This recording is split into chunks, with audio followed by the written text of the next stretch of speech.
Day 14 of our renovations of the city's dead zones led to unexpected findings. Beneath the ground, there was an ancient temple that seems to be from a bygone age. We have alerted Horse to our findings, and they have agreed to let our group lead the investigation to understand what the purpose of such a monument is. So far, we have not been able to open the gate to the temple, so we're planning to enter via other means. This find could be instrumental in finding the cause for the city's dead zones. Perhaps more structures like this exist underneath all the zones, we just haven't dug deep enough. If this proves to be the case, we are one step closer to reaching a true domination of nature itself.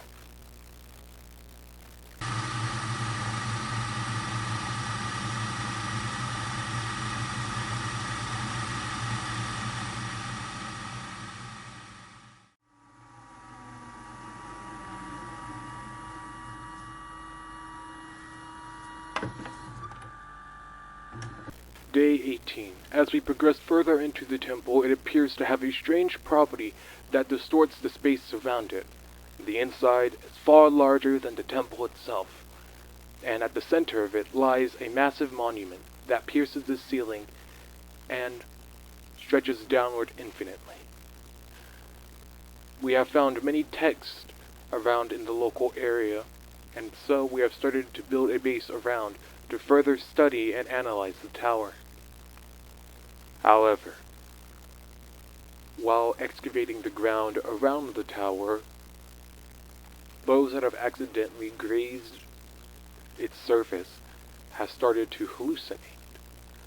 Those affected claim to hear voices that are begging to be let out, which have caused many of them to resign from their positions. From those who have touched the structure, they say it appears to be hollow inside.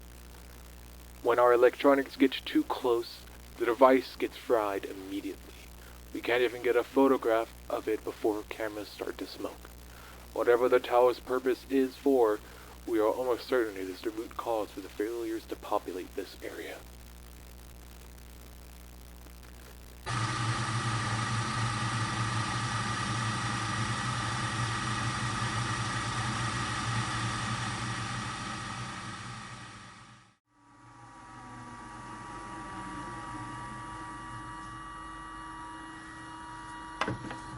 Day 20.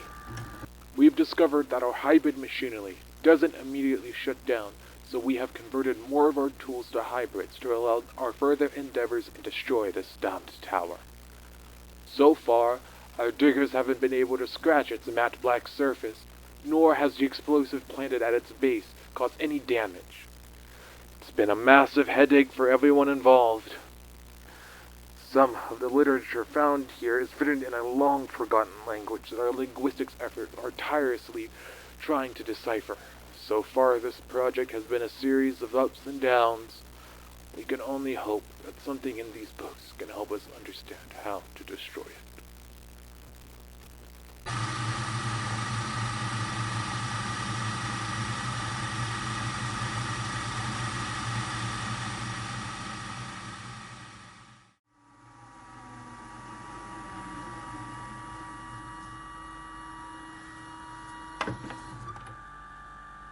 Day 44.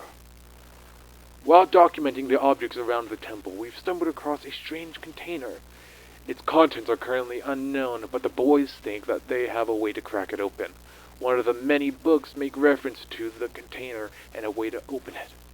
It seems whatever was down here used technology similar to our own, but it runs on pure Zandium. We are trying to construct one of our own to open it, and if it proves successful, perhaps it can be used to open this tower. My hopes are low, but I like to be proven wrong.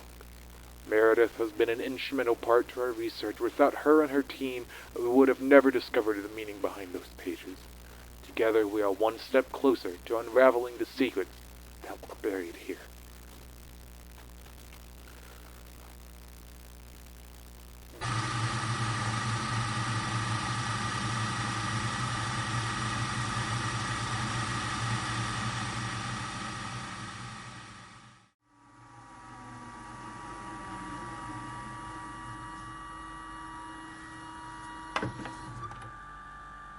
Day 57. The documents speak about an ancient order that used to govern our great city. It speaks of foreign lands unknown to us, and seems to be a work of fiction or delusion. But why one would create such a structure to house this information is beyond me. It talks greatly of a war between these lands and another for the conquering of them from an undisclosed threat. It mentions a sort of device that can harvest souls and convert them into etheria to power up some structure to amend space itself. This etheria seems to have the same properties as Zandium, but it's used by living beings. Humans, able to manipulate light, water, and the very ground we stand on, only with their bodies, without the use of tools. To have such a power would prove useful in destroying this tower.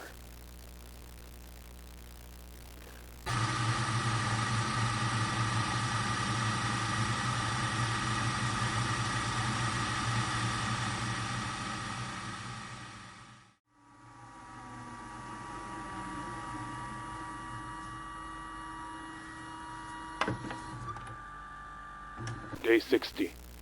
A breakthrough in technology. We have finally cracked open the container and found a golden orb ornately engraved. But this orb too causes hallucinations that are even stronger than that is described by those who have touched the tower. Those who have held the orb only hears one voice, and it too begs to be helped, freed from its imprisonment. Whatever it is, we must stay vigilant to ensure no one else falls victim to this device. But I fear this to be the turning point for our group. I believe this research should be destroyed and buried again, and we must forego the conquering of nature, as what has been found is a far greater power than all of us. This place has shown that we are not adept to handle this task, and it should remain sealed off from the rest of society, and to never, under any circumstances, be disrupted again. I have alerted the proper authorities about my decision. My hope is that they trust my call.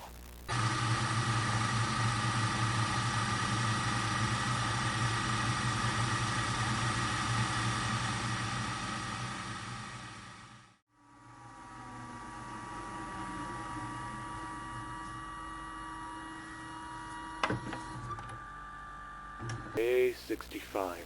While the nightmare is over, we have closed off the area and buried the temple and all that remains inside. However, one of our scientists have abandoned us and stolen one of the artifacts from the building. If he is not found, we may be in even greater danger, as that power could be used to great detriment to society. I'm sorry for what I have unleashed on the world. I only wish to further our cause, but instead, I may have doomed us all.